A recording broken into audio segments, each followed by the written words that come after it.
by the way, the Protestant reformers, Martin Luther, Calvin, Zwingli, Knox, these were all devoted, dedicated Catholic priests that were reading the Bible, and they told the church, we need to get back to the Bible, and the church says, we're not changing, and so they left. So the Reformation was started by Catholics in the church that said, we need to get back to the Scriptures, okay?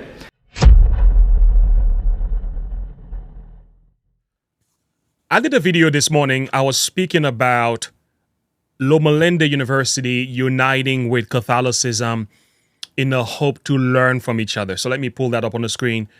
And I spoke about, I don't know what the agenda is, what's going to be discussed, and I'm not necessarily sure, so I cannot say too much. Well, not even an hour after that, I had to come back and re-record another video. And that's why I'm putting this right back after the other one, because I've learned a few more things, right? And what I've learned was looking at the people who were talking, right? One man in particular that stood out to me is this man, right? So Loma Linda University has one of their speakers, PhD, Rendier Buensma. I'm not sure how to pronounce that perfectly. And there's Dennis Fordham, and there's the Reverend here from a Catholic church, as it is stated here. So the title of this thing is Adventism and Catholicism in a Changing World. And one of the things that I've said was, if you start building these little relationships, you're going to have sympathy. And in those relationships, the danger could be you might have to deny your own teachings in the process so you can maintain those relationships, because certain teachings that we have might be offensive to certain Catholics, to Roman Catholics, and you might end up denying your own teachings so that you can maintain those relationships. Well, let me play that short video for you so you can hear exactly what I said here. And this is what I'm talking about. This is the danger, though, when it comes to these type of relationships, because you tend to have these emotional attachments that will eventually create a deeper bond. And when you have these bonds with these industries and similar to what's happening with, the church and the state kind of thing, is that you're building these little connections over time. And before you know it, you end up doing their bidding in the end. And this is the danger. So when you start building those little relationships in the name of fixing probably a real issue in the world, you ended up having this level of sympathy. And this is how you end up teaching. You end up getting rid of your own doctrines. And the danger is that when you start saying, well, we in Roman Catholics can unite and should unite, right? Please understand, that's not what I'm not telling you this is a good thing. I'm saying if it does happen, this is what it could lead. So when you start uniting with these relationships, there's going to be emotional attachments. And then any teachings of ours that is in opposition to these relationships that you've built with the Roman Catholic Church, you will start denying them. So you take the great controversy, you'll throw it away. Last day events, away. So anything that has a notion to anti-Catholicism in our teachings, you start to put it aside because you want to secure these relationships. And this is how you end up in a position over time when you will conform to the powers that be. Now, when I said this, I had no idea the connection that was with Loma Linda University and the PhD Rendier Buensma in this article. I didn't see the light. So when I connected the dot, I said, wait. So the same individual that is on this picture uniting with Roman Catholics in a changing world to see what we can learn from each other, one of these individuals has written an article on September 26th on Adventist Today. And guess what he is going after? The Great Controversy cult, he calls it. He refers to the cult of the Great Controversy, a message out of context. I was like, you cannot be serious.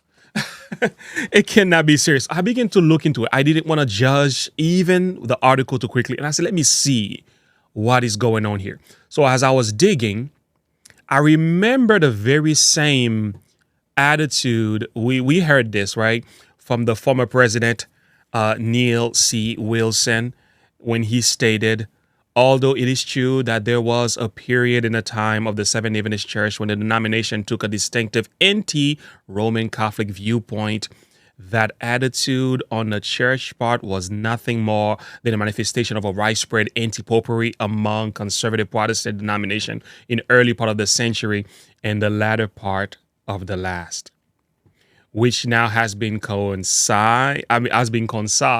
Listen to now, it's talking about the book, to the historical trash heap so far as the Adventist Church is concerned.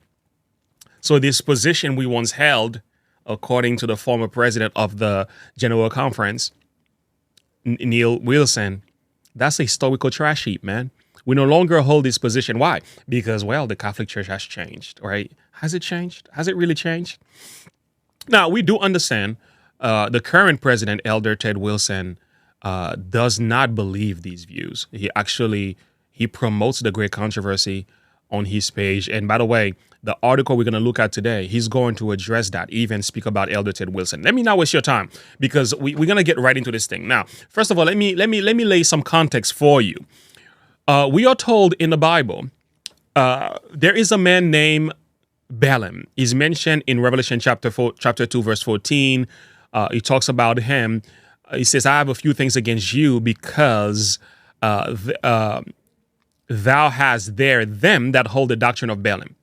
Okay, the doctrine of Balaam, who taught Balak to cast a stumbling block before the children of Israel, to eat things sacrificed unto idol, and what else? And to commit fornication. So this was an issue for the church, the Pergamum church, okay, the Pergamum church. So now, the thing about the doctrine of Balaam is that Balaam himself was in good relationship with the children of Israel while working for Balak. So he had a relationship with Balak, but he had a relationship with the children of Israel. So in other words, he was able to become a bridge builder in a sense. So when Balak offered him money, he was able to go now to curse the children of Israel. Now, we know he tried to curse God's people, didn't work because the people of God was faithful. But he was successful when he chose to do something else. And what he managed to do was to bring the people right before, on the border of Jordan, before they entered into the promised land. He had managed to get them to fornicate with the Midianitish women. In so doing, he brought about a celebration. He created an atmosphere of emotionalism where the people of God were able to unite, and sensuality, carnality, sexuality was the result. And as a result of that, not only there was a plague, people lost their lives, and Phinehas had to come in and thrust the men that were committing wickedness among the people of God publicly, if you know what I'm saying. So having said that, when you think about the story of Balaam and Balak, you can almost see a parallel, spiritually speaking, typologically speaking, to what is happening right now. So in Numbers 25, verse 3, we are told, in Israel abode in Shittim, and the people began to commit whoredom with the daughters of Moab. And they called the people unto the sacrifices of their gods, and the people did eat and bow to their gods. And Israel joined himself unto Baal Peor, and the anger of the Lord was kindled against Israel. In the book of Psalms 106, 106 about verse 28, and I want you to notice this passage before we get into this article. It went on to say here that they joined themselves unto Baal Peor and ate sacrifices of the dead. They provoked him unto anger. They provoked the Lord unto anger, and with their invention, and the plague broke in upon them, and there stood Phinehas in executive judgment, so the plague was stayed. So thank God for the modern day Phinehas to put an end to the idolatrous and adulterous practices of the people of God in that time, to stay the plague of judgment. Now, having said that, I'm going to read something later on after we read the article, because what you begin to realize, there's a parallel to this practice. Now, I'm in no way saying this man knows exactly what he's doing, or whether or not he understands the trajectory of this message. And I'm beginning to even ask the question, is he even a Seventh-day Adventist? Like, is this really a notion that we should even entertain as a church? Now, the first part of the article, and I'm going to link those, you can actually go to Adventist Today, and you'll be able to find these articles, okay? So he began to speak about his life rising in the Adventist church. So the parts that are highlighted in green, I want to focus in these areas because this is where he began to make the argument, right? So let's listen to the first issue that he takes with the book, The Great Controversy. So the first issue that he takes, some years later, I work in the publishing branch of the church in Africa. First as the manager of the publishing house in Cameroon, and then as a consultant for the publishing work on the entire African continent.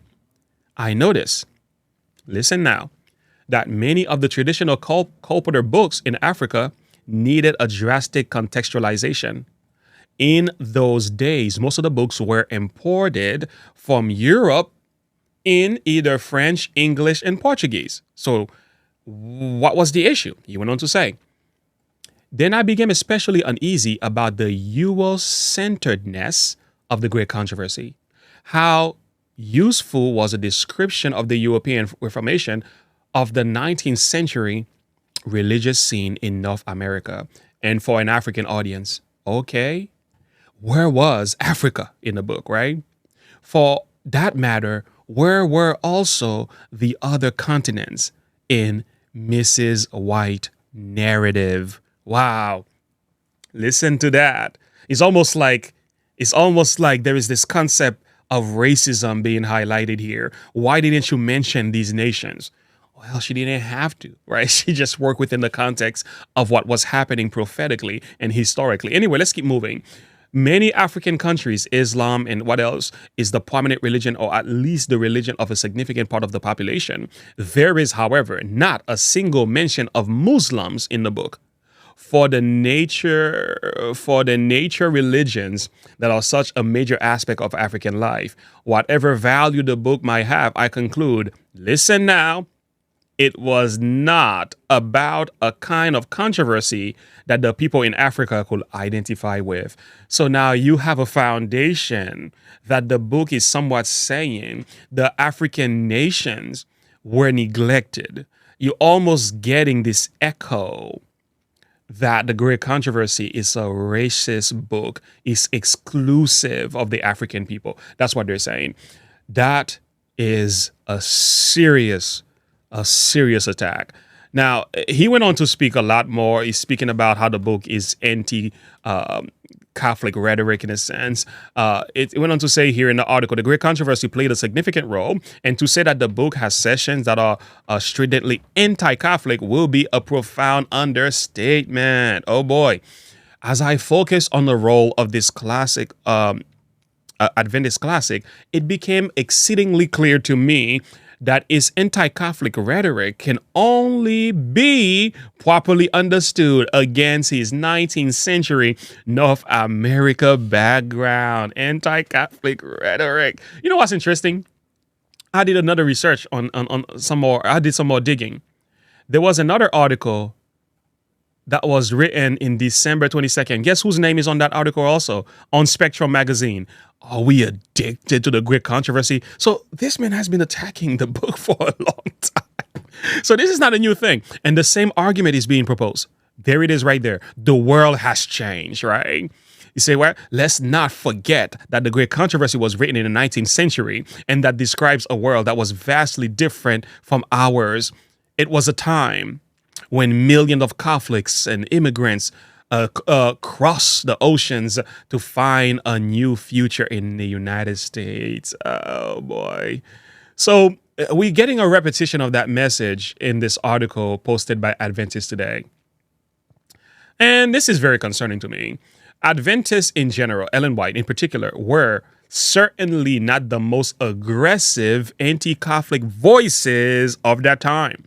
But because of her prophetic status, the view of Ellen White on Catholicism were gradually encased in concrete.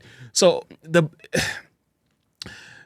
they're making it sound like this perspective that Ellen White had of the Catholic Church was a matter of historical past. It no longer needs to be held today. That is what the article is telling you. Why? Well, maybe the church has changed. Here is the conclusion in the first article. My conclusion was that. What is the conclusion? The great controversy belongs to an age that was very different from the times in which we now live. So historical trash heap again. And that the church must acknowledge and reflect the enormous temporal and crucial and cultural distance between Ellen White and times of ours. No, when you read furthermore, the thing here, the other article from Spectrum is that the author, Bornsma, is arguing that sharing the Great Controversy Project 2.0, he also addresses Ted Wilson, his willingness to promote the Great Controversy.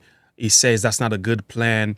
The fact Ted Wilson has this all over his Facebook page and everything like that, it's not something that he agrees with, and it's a bad look for the Seventh-day Adventist Church. So if we pass out the Great Controversy in bulk, that is not good for Seventh-day Adventists because the world has changed. But I wonder, has the truth changed though? Has humanity changed? Has history changed? Has reality changed? Has the papacy changed? Has God changed? So anyway, I got a lot of questions to ask about this. I have an issue with this article. It's troubling to me. So this is number 2. So he wrote 2 pieces. Now, the first one, you heard what you heard. Now, this is number 2. How inspired is this book? So the first article is, this is wild. The first article is that a message out of context. And the second article is, how inspired is this book? And again, listen to what he said next. The great controversy belongs in the earlier age, is out of context in our time. And now he went on to speak about why this is the case. There were some things that was read. I read a whole range of books, Spectrum articles, which accuse her of frequent, extensive plagiarism. And also Walter Rea, The White Lies, his best known examples. Look at that. So you get the source of that perspective right there. And again, I don't know why Spectrum does what he does sometimes. They even had an article about me because I said a number of things about some issues in the church that they didn't like very much. So they wrote about me too. So you're getting this perspective that is coming from these side of our church, and they are lowering the standard and even attacking the inspired writings of Ellen White. This is serious, man. This is serious. Now, historical error, plagiarism, and everything else that they went after. Now, she'll be read and published. Now, in the conclusion, after saying all of this, somebody might say it's double speak. Well, it's confusion a little bit. This does not mean for me that the book has lost its value. After all of this stuff that was said, and should remain in print. This is not my conclusion. It is an Adventist classic, a theme that remain a foundational Adventist conviction. So yeah, you should keep printing the book and share with others, but make sure you tear away the significance of the book by ripping it apart from its original context. Yeah, make it make sense. The ongoing controversy between the forces of good and evil constitute the background of the history of the world and of the church, with the firm belief that ultimately good will be victorious. That is the point. And again, you can throw this thing in history. You cannot revise the reality of what the Church of Rome has done and the Protestant Reformation, which emerged as a result of the Catholics' intolerance of freedom of religion and freedom of dogma, the many bloods that were shed. You can't just whitewash that because you live in this new modern era, because you can't just do away with history. We are told, for those of us who do away with history, we are doomed to repeat it. And the prophecy does not say that the Pope of Rome has been converted. There's been a change. We are told Rome never changes. The only thing that Rome is doing is putting on a facade for the time until she gets the sword of the state to carry out her duties in the end. This is why the great controversy is significant. You have to read the book. We are told now, in this context, if it is kept in print and sold and be given outside of Publix, it ought to be unreservedly placed in the American context of 19th century. Give me a break. That's not how you read a historical prophetic book. It's not just a historical. Yes, there's history to the great controversy. There is present current issues, and there's also prophetic events. So you can't take the book and throw it in a historical trash heap in the name of that. You have to place it in American context. What is that American context? Sin is still sin. Evil is still evil. The great controversy is still happening. The men of sin is still the men of sin. The truth that was happening back then, it is still today. What are you talking about? Anyway, we are told for our present leader, and again, I told you, Ted Wilson, this book is such a prominent importance for some time, and now he has posted a daily quote from the great controversy on his Facebook page. So he even had an issue with Ted Wilson promoting the book. That's a problem. And he constantly cries from his sermons and articles. His view about the inspired nature of the book does not seem to have been noticeably impacted by all the information that has surfaced in recent years. Oh boy. Now, the next few words are disturbing to me, and I'm sorry for flipping over here, because I just can't believe this is published by supposedly one of our own. And I have a lot of question whether or not he is. But now, the great controversy seems to have become a kind of a cult book. Are you kidding me? The great controversy seems to have become a kind of cult book that in the minds of many, a massive distribution of this book is equated with the spreading of the gospel. You know, the truth is, when you read the great controversy, you will find the gospel in there. Yeah, you get the history, you get the true Protestant Reformation. You heard about the Huguenots, the Albigenses. You will read about the many Protestant reformers and what they went through so that we can have the Christianity that we have today. But you will also see the men of sin. You will see the atrocities and the bloodshed that they have left behind. But you will come to the great controversy. You will find the sanctuary message. You will see what Christ is doing. You will also find a relationship with Jesus through the great controversy. You will be warned of the future of what is about to take place again, so that you might be ready in your family. So what is this man talking about? So you got to put everything in the context. Yeah, you can say the great controversy in itself is not the gospel, but it gives you a broader picture of the great controversy that is happening between Christ and Satan. And he breaks down the war between good and evil in the way that is happening in our culture and what is going to happen in the end. So for you to throw that book to the side as some historical something that needs to be revised once again and thrown to the trash can, I have an issue with that. It does not need to be revised to be placed in an American context. My dear friends, it's good just the way it is. Leave it just as it is. Now, the great controversy does not need to be or become, listen to what it says again, a cult book. We can present it to the church and to some outside audiences as an Adventist classic, provided that he has a suitable introduction, explanatory notes. So we need to put a note on the side of the controversy so that we can place the right context in it. Are you serious? Are we going to do this with all the historical books that's been written in the world? What are we going to do about all the other historians that have written a number of things that you can say may not be suitable for our culture today? This is a historical revision type of call. This is also an attack on inspiration, and this is also a demotion of the gift of prophecy. We are told ensuring that the readers are able to place the book in its original American 19th century environment. Oh, give me a break. We are told the great controversy indeed risks becoming a cult. The book will hurt rather than support Adventist mission. I need to take a breath. This author is out of his mind. Now, I can say a lot more, but I'm gonna read from Ellen White herself.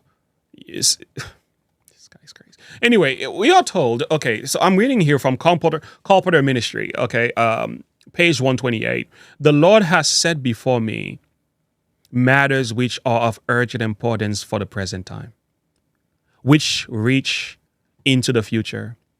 The words have been spoken in a charge to me. Write in a book those things which thou have seen and heard. Listen to this. Let it go to all people. For the time is at hand when past history will be repeated. I have been aroused at 1 or 2 or 3 o'clock in the morning with some point forcibly impressed upon my mind as if spoken by the voice of God. I was shown that I should devote myself to writing out of the important matter for volume 4, the great controversy, and that the warning must go where the living messenger could not go, and that it will call the attention of many to the important events to occur in the closing scenes of the world history. The book, The Great Controversy, I appreciate above silver and gold, and as I greatly desire that it shall come before the people. While writing this manuscript, The Great Controversy, I was often conscious of the presence of the angels of God. And many times, the scenes about which I was writing were presented to me anew in vision of the night, so that they were fresh and vivid in my mind. She went on to say, the result of the circulation of the book, The Great Controversy, are not to be judged by what now appears. I want to read it again. The results of the circulation of this book, The Great Controversy, are not to be judged by what now appears. By reading it, some souls will be aroused and will have courage to unite themselves at once with those who keep the commandments of God. And a much larger number who read it will not take their position until they see the very events taking place that are foretold in it. The fulfillment of some of the prediction will inspire faith, and others also will come to pass when the earth is lightened with the glory. In the closing work, many souls will take their position on the commandments of God as the result of this agency. So who am I supposed to believe, man? The man in the article or the inspired writing of Ellen White? You see, Israel committed fornication on the border of Baal Peor. Friends, we are told Satan plans to do the same thing today. Now listen to the way this is going to be wrought out. In the book, Testimony on Sexual Behaviors in Adultery, listen to this. The crime that brought the judgment of God upon Israel was that licentiousness. The forwardness of women to entrap the souls did not end at Baal Peor, not receiving the punishment that followed the sinners in Israel. The same crime was repeated many times. Satan was most active in seeking to make Israel overthrow complete.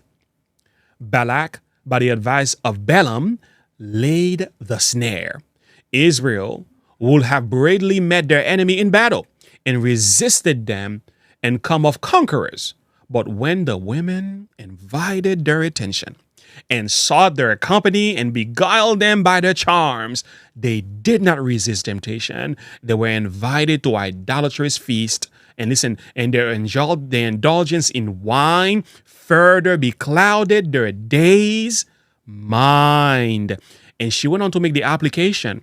This is true in a personal case as well, as far as fornication is concerned, whether it is pornography, same-sex, idolatry. This type of stuff in a personal life is just as true, because Satan will be using these methods to attack you and I spiritually so that we are not ready when Christ returns. And that's the warning. But we are also told in the book Patriarchs and Prophets, Apostasy at the Jordan, chapter 41.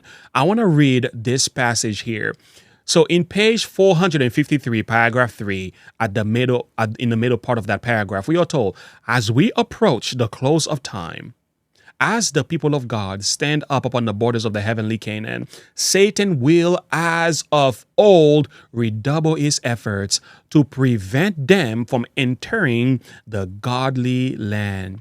He lays his snares for every soul. It is not the ignorant or the uncultured merely that need to be guarded. He will prepare his temptation for those in the highest position. Lord have mercy. In the most holy office, if he can lead them to pollute their souls, he can through them destroy many. And he employs the same agents now as he employs 3,000 years ago by worldly friendships. What can we learn from each other? By the charms of beauty, by pleasure-seeking mirth, feastings of the wine cup, he tends to the violation of the seventh commandment. Friends, Satan seduced Israel into licentiousness before leading them into idolatry. So, what is the warning here? Well, my lovely Seventh-day Adventist friends, brothers and sisters, saints of God, remnant church, listen very carefully. Be careful with the counsels of these men. Thank you so much for watching this video. Link in the description below. Like and subscribe to the page. Click the bell icon for more. Share your thought and perspective with me. I want to hear from you. Whew. I feel like saying with Dr. O now, should we as Seventh-day Adventists learn anything from Roman Catholics? What is your answer? No! No. Once you connect the dots, you can say, oh, definitely not. Especially in this context, we better not. Anyway, friends, until next time, have a good one. Bye.